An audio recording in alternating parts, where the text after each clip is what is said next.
जय। लक्ष्मी माता की जय। कि प्राचीन समय की बात है, भारत वर्ष में एक राजा राज्य करता था। वह बड़ा प्रतापी और दानी था। वह नित्य गरीबों और ब्राह्मणों की सेवा सहायता करता था। वह प्रतिदिन मंदिर में भगवान दर्शन करने जाता था, लेकिन यह उसकी रानी को अच्छा न लगता। न वह व्रत करती और न ही किसी को एक पैसा दान में देती। राजा को भी ऐसा करने से मना किया करती। एक समय की बात है कि राजा शिकार खेलने वन को चले गए। घर पर रानी और दासी थी। उस समय गुरु बृहस्पति साधु का रूप धारण कर राजा के दरवाजे पर भिक्षा मांगने आए। साधु ने रानी से भिक्षा मांगी तो वह कहने लगी, हे साधु महाराज, मैं इस दान और पुण्य से तंग आ गई हूँ। आप कोई ऐसा उपाय बताए जिससे यह सारा धन नष्ट हो जाए और मैं आराम से रह सकूं। साधु रूपी बृहस्पति देव ने कहा, हे देवी, तुम बड़ी विचित्र हो। संतान और धन से भी कोई दुखी होता है। अगर तुम्हारे पास अधिक धन है तो इसे शुभ कार्यों में लगाओ, जिससे तुम्हारे दोनों लोक सुधरे। परंतु साधु की इन बातों से रानी खुश नहीं हुई। उसने कहा कि मुझे ऐसे धन की आवश्यकता नहीं जिसे मैं दान में दूं तथा जिसको संभालने में ही मेरा सारा समय नष्ट हो जाए। साधु ने कहा, यदि तुम्हारी ऐसी इच्छा है तो जैसे मैं तुम्हें बताता हूँ तुम वैसे ही करना। बृहस्पतिवार के दिन तुम घर को गोबर से लिपना, अपने केसे को पीली मिट्टी से धोना, केसे को धोते समय स्नान करना, राजा से हजामत बनाने को कहना, भोजन में मांस मदिरा खाना, कपड़ा धोबी के यहाँ धुलने डालना। इस प्रकार 7 बृहस्पतिवार करने से तुम्हारा समस्त धन नष्ट हो जाएगा। इतना कहकर साधु बने बृहस्पति देव अंतर ध्यान हो गए। साधु के कहे अनुसार करते हुए रानी को केवल 3 बृहस्पतिवार ही बीते थे कि उसकी समस्त धन संपत्ति नष्ट हो गई। भोजन के लिए परिवार तरसने लगा। एक दिन राजा रानी से बोला, हे रानी, तुम यहीं रहो, मैं दूसरे देश को जाता हूँ, क्योंकि यहाँ पर मुझे सभी जानते हैं, इसीलिए मैं कोई छोटा कार्य नहीं कर सकता। ऐसा कहकर राजा परदेश चला गया। वहाँ वह जंगल से लकड़ियाँ काट कर लाता और शहर में बेचता। इस तरह वह अपना जीवन व्यतीत करने लगा। इधर राजा के बिना रानी और दासी दुखी रहने लगी। एक समय जब रानी और दासियों को 7 दिन बिना भोजन के रहना पड़ा तो रानी ने अपनी दासी से कहा, हे दासी, पास ही के नगर में मेरी बहन रहती है, वह बड़ी धनवान है, तू उसके पास जा और कुछ ले आ ताकि थोड़ा बहुत गुजर बसर हो जाए। दासी रानी की बहन के पास गई। उस दिन बृहस्पतिवार था।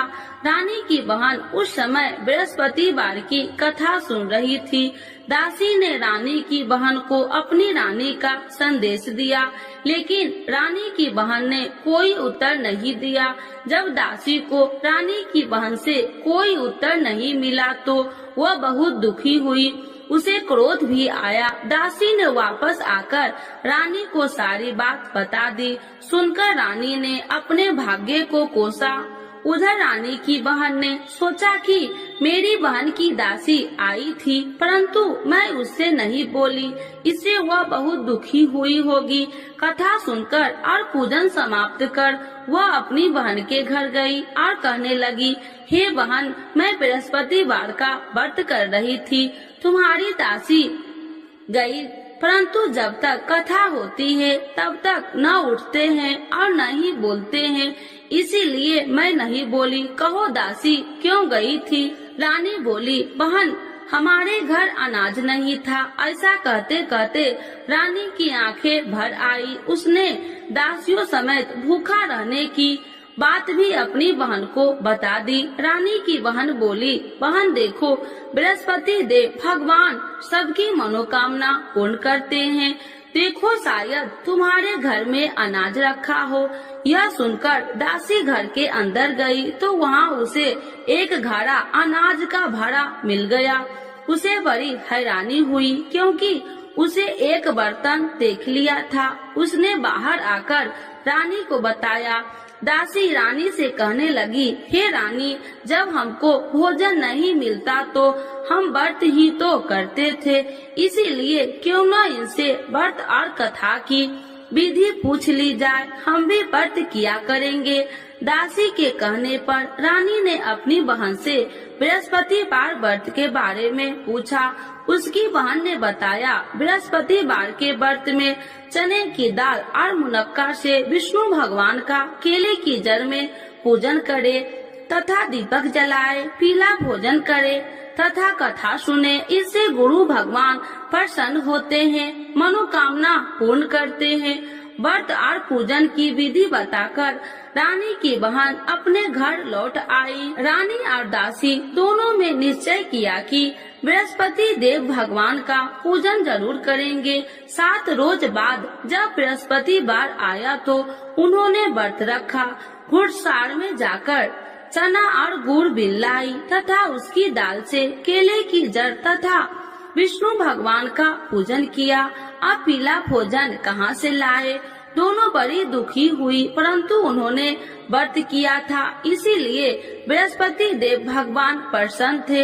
एक साधारण व्यक्ति के रूप में वे दोनों थालों में सुंदर पीला भोजन लेकर आए और दासी को देकर बोली, हे दासी, यह भोजन तुम्हारे लिए और तुम्हारी रानी के लिए है, इसे तुम दोनों ग्रहण करना।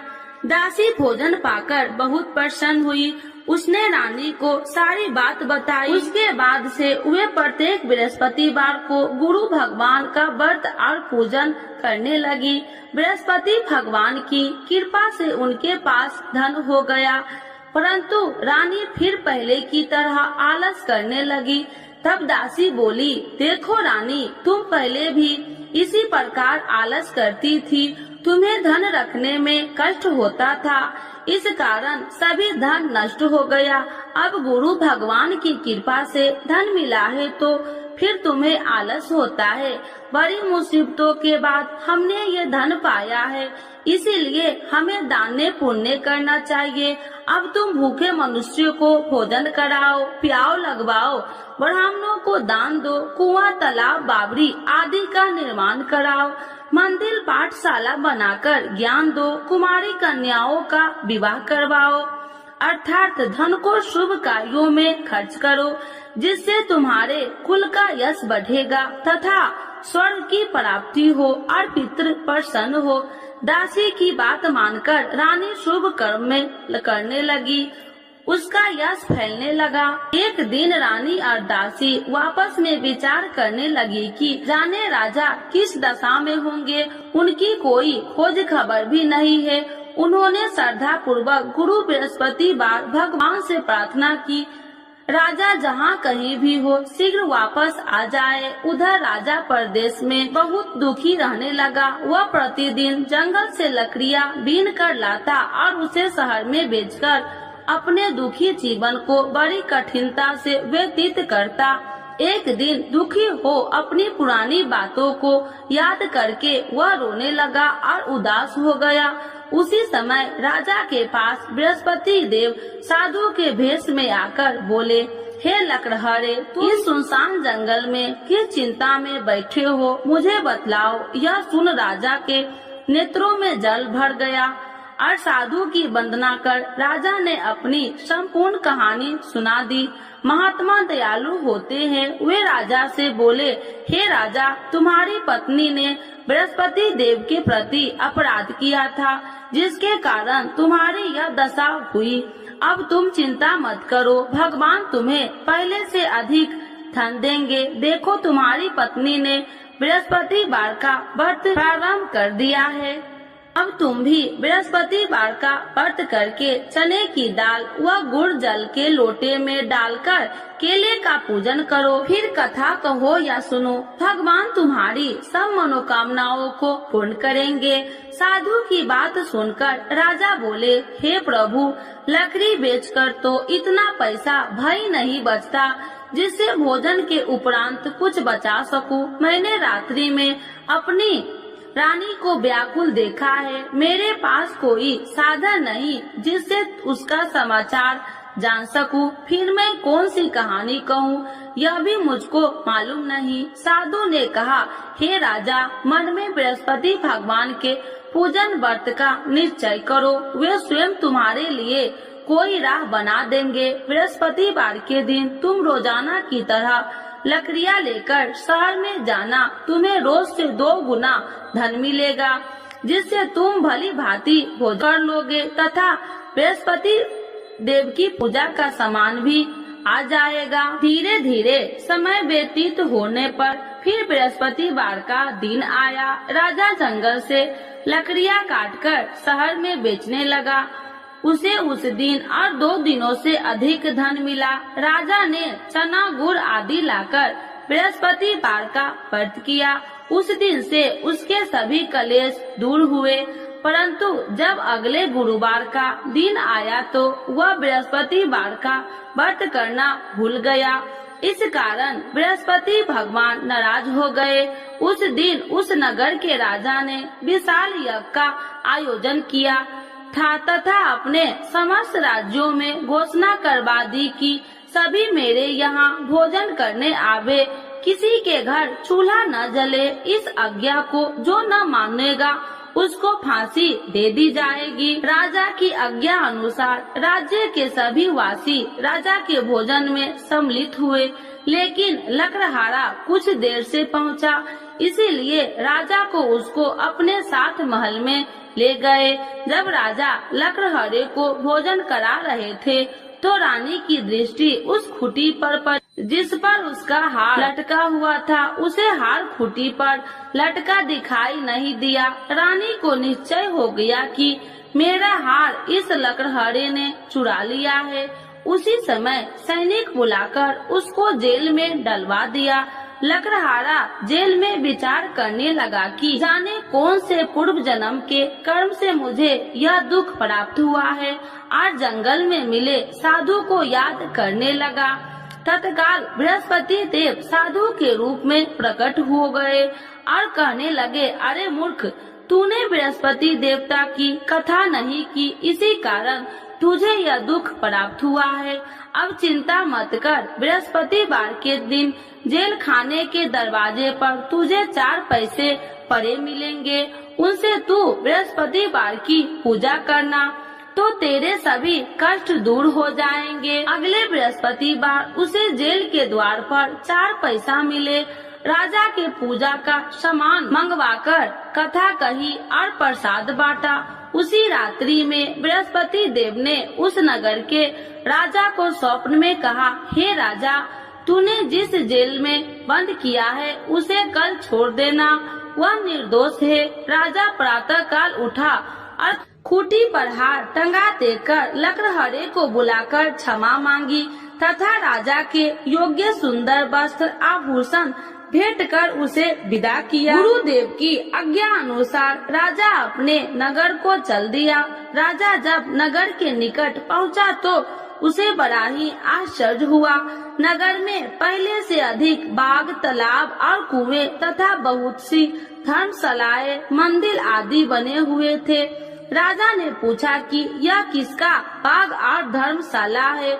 तब नगर के सब लोग कहने लगे कि यह सब रानी और दासी द्वारा बनवाए गए हैं। राजा को आश्चर्य हुआ और गुस्सा भी आया कि उसकी अनुपस्थिति में रानी के पास धन कहां से आया होगा। जब रानी ने यह खबर सुनी कि राजा आ रहे हैं तो उसने अपनी दासी से कहा, हे दासी, देख राजा हमको कितनी बुरी हालत में छोड़ के गए थे, वह हमारी ऐसी हालत देखकर लौट न जाए, इसीलिए तू दरवाजे पर खड़ी हो जा।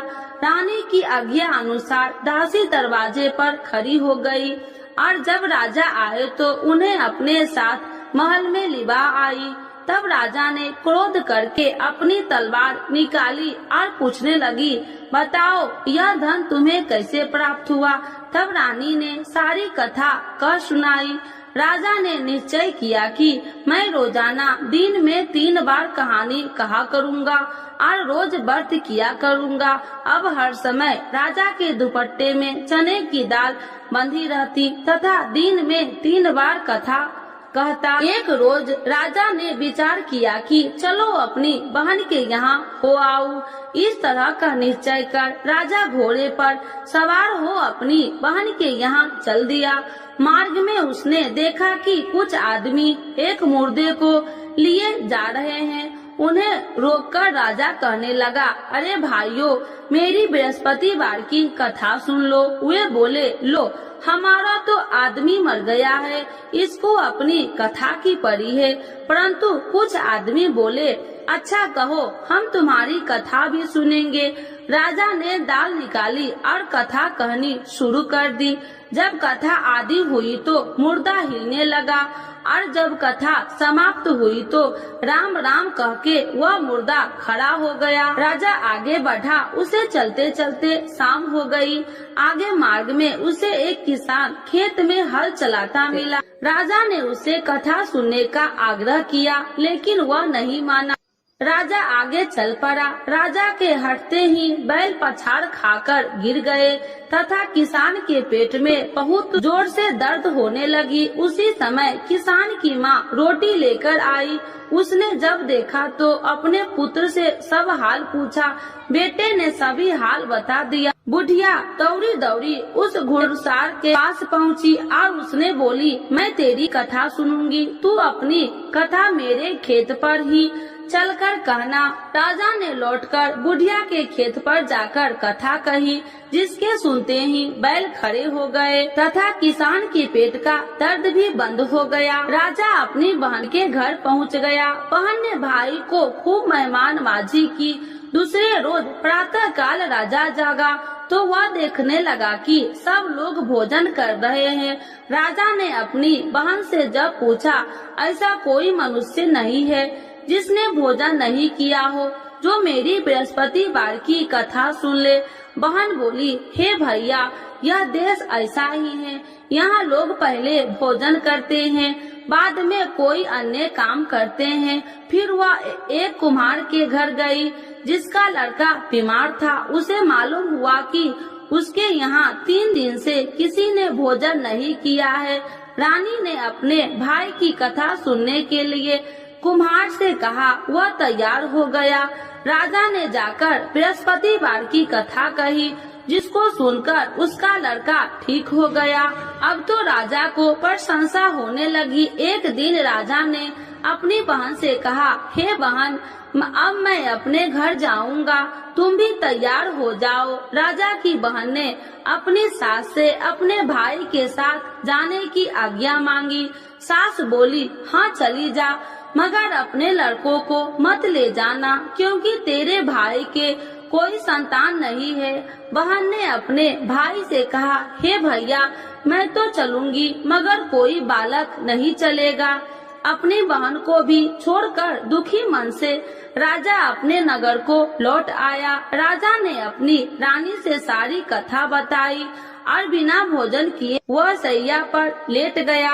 रानी बोली, हे प्रभु, बृहस्पति देव ने हमें सब कुछ दिए हैं, वे हमें संतान अवश्य देंगे। उसी रात बृहस्पति देव ने राजा को स्वप्न में कहा, हे राजा, उठ, सभी सोच त्याग दे, तेरी रानी गर्भवती है।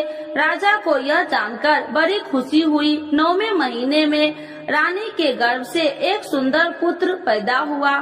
तब राजा बोला, हे रानी, स्त्री बिना भोजन के रह सकती है, परंतु बिना कहे नहीं रह सकती।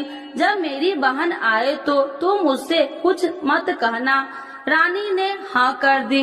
जब राजा की बहन ने यह शुभ समाचार सुना तो वह बहुत खुशी हुई तथा बधाई लेकर अपने भाई के यहाँ आई। रानी ने तब उसे आने का उलाहना दिया। जब भाई अपने साथ ला रहे थे तो तब टाल गई, उनके साथ न आई और आज अपने आप भागी भागी बिना बुलाए आ गई। तो राजा की बहन बोली, भाई मैं इस प्रकार न कहती तो तुम्हारे घर औलाद कैसे होती। बृहस्पति देव सभी मनोकामनाएं पूर्ण करते हैं। जो श्रद्धा भाव पूर्वक बृहस्पतिवार का व्रत करता है एवं कथा पढ़ता है अथवा सुनता है और दूसरों को सुनाता है, बृहस्पति देव उसकी सभी मनोकामनाएं पूर्ण करते हैं, उनकी सदैव रक्षा करते हैं। जो संसार में सद्भावना से गुरुदेव का पूजन एवं व्रत सच्चे हृदय से करते हैं, उनकी सभी मनोकामनाएं वैसे ही पूर्ण होती है जैसे सच्ची भावना से रानी और राजा ने बृहस्पति देव की कथा का गुणगान किया तो उनकी सभी इच्छाएं बृहस्पति देव जी ने पूर्ण की। अनजाने में भी बृहस्पति देव की उपेक्षा न करे, ऐसा करने से सुख शांति नष्ट हो जाती है। इसीलिए सबको कथा सुनने के बाद प्रसाद लेकर जाना चाहिए, हृदय से उनका नमन करते हुए जयकारा बोलना चाहिए। तो एक बार बोलिए प्रेम से, बृहस्पति भगवान की जय, विष्णु भगवान की जय।